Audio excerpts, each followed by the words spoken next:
Every evening, when I meet my little friends, there is a treat awaiting me.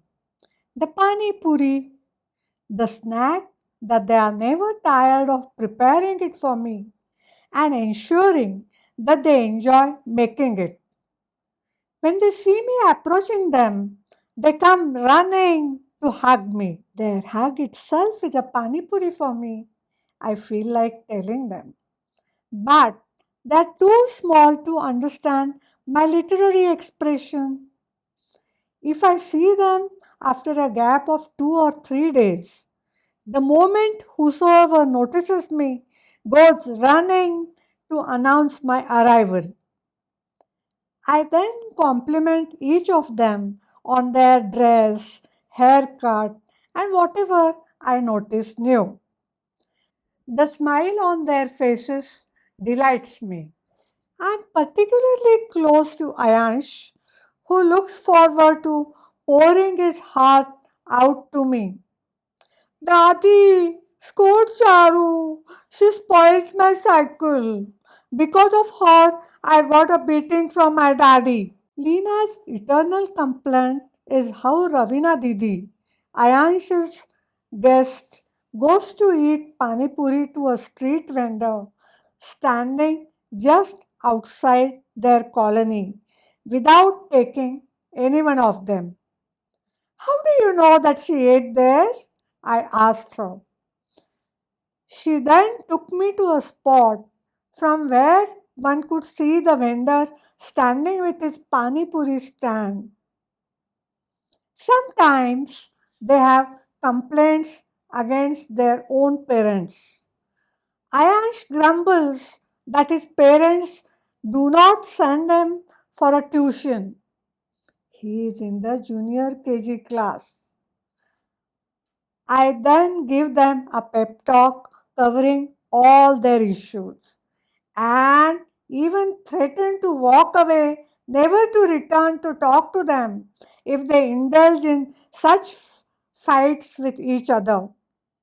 Dadi, come let's chat, Lena says and compares me with her own dadi in a village in Punjab. She observes that unlike her dadi, I wear a watch, floaters, and I am better dressed. Even my occasional light touch of a lipstick does not skip their eye. And above all, I speak English. I never realized that they have such an observant eye. So, I'm not your daddy, but your friend. I tell them, and they all agree. But they still prefer to call me Dadi because, as Lena said, in their village they addressed every elderly woman as Dadi only. Not everyone is present every day, but whosoever is there is eager to make the Pani Puri for me. If Ayansh is around, he makes me get up from the bench and walk towards him again as if I am entering the hotel. I then compliment on the lighting done in the hotel. Today there is a party, he tells me. What do you want to eat? Pani puri or noodles? He asks me. Where is the menu card? I demand. He wastes no time in finding a piece of paper from the garbage nearby and reads the menu. I ask them the price too. They don't understand money matters yet and price everything for 2 rupees. But they are clever enough to put the ball in my court and say that pay whatever you wish to pay. I then ask him to play some music for me. As they rush to make pani puri, I pretend to be very hungry and ask them to hurry up. Within fraction of a second, three of them rush towards me with the dish prepared. The pani is the sand spread on a broken tile, and the puris are little stones from the sand. I do justice to the three plates and appreciate the dish profusely. Sometimes I do give them instructions to make it more spicy or make the puris bigger and stuff more potatoes in the puris.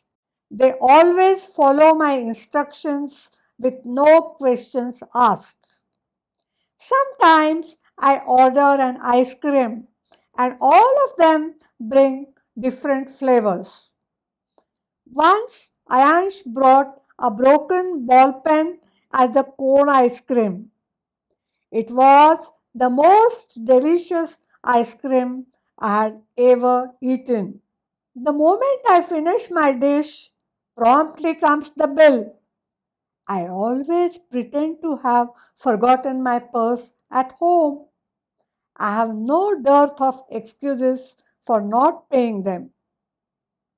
No problem, Daddy. Pay me tomorrow, says Ayansh. This he repeats every day. I once asked him as to why he says so, bearing with my non payment immediately. That's because, Daddy, I want you to come tomorrow. I hugged him, not knowing how else to appreciate his understanding and love for me as their playmate. As it starts getting dark, I take their leave. They agree reluctantly, making me promise the visit next day. Why don't you take up a house just next door? Lena said. My, I have to accumulate money for that, I tell her. Much that I yearn to eat Paani Puri every day, I have decided not to visit them daily. The reason is very simple. I don't wish to get addicted to eating it. They will soon leave the colony when their fathers are transferred to the remote corner of our country, and I'll miss the Pani Puri all my life.